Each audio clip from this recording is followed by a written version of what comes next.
On va parler de ce qui s'est passé à Bruxelles avec Éric Zemmour, avec Viktor Orban et un dernier intervenant que j'ai oublié. Il voulait faire une conférence avec ces deux personnalités-là. Un qui est un chef d'État, donc techniquement il devrait avoir accès à la parole parce qu'il a été élu démocratiquement. Ce que nous targue la gauche belge à chaque fois de dire protéger la démocratie. Ça dépend laquelle de démocratie apparemment et de celle qu'on a envie de protéger. Mais en tout cas, l'intervention d'Éric Zemmour était de dire que la Belgique est entre le califat et la dictature.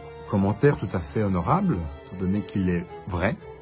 Mais ce qu'il aurait dû dire, au-delà que de critiquer le bourgmestre, d'utiliser la police comme milice, parce que c'est ce qu'il s'est dit, le bourgmestre, il s'est dit, tiens, c'est pas si mal, je peux utiliser la police comme milice propriétaire à moi-même pour taire des gens que je n'ai pas envie de discuter avec parce que je n'ai pas d'argument. C'est plus ou moins passé comme ça. Mais ce que le commentaire de Éric Zemmour manquait, c'est notamment de dire qu'en Belgique, contrairement à la France, il y a impossibilité de parler de ces choses-là, de se rassembler, d'en discuter, d'en débattre, ou même simplement essayer de se diffuser dans des médias. Parce qu'en Belgique, il y a quelque chose qu'on appelle le cordon sanitaire. C'est un petit concept de caca, pour être poli, qui empêche des critiques, notamment qui ne va pas dans la filière de la gauche.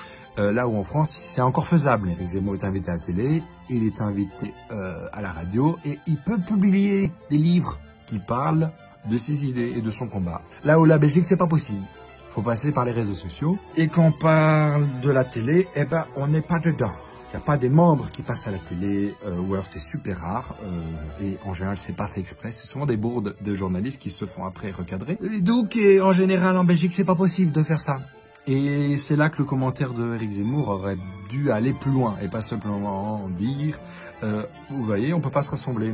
Oui, mais en fait, c'est en Belgique global. Il n'y a pas que en France où on peut pas faire ça. En Belgique, c'est une interdiction totale. En France, il y a encore des possibilités. C'est là où ça aurait été intéressant d'en parler et d'en faire parler encore ailleurs.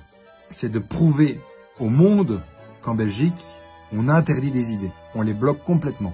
Et il suffit de voir aussi la réaction de l'Angleterre qui dit qu'il y a un vrai souci démocratique en Belgique. Ça fait du bien de voir ça, qu'il y a d'autres pays qui ont réagi en disant en fait, il y a peut-être un souci là. Il y a un chef d'État qui n'a pas pu s'exprimer. Il y a un chef de parti qui est dans des élections européennes qui n'a pas pu s'exprimer parce qu'on n'est pas d'accord avec les idées. Non, on n'interdit pas des gens de parler à cause de ces idées, on les contredit avec d'autres idées ou des arguments. Donc, pour arrêter ça, en Belgique, il faut savoir qu'il y a un parti qui s'appelle Chez Nous, qui est patriote, qui est identitaire et qui veut que la Belgique redevienne belge pour des Belges, parce qu'on est un peuple très vieux.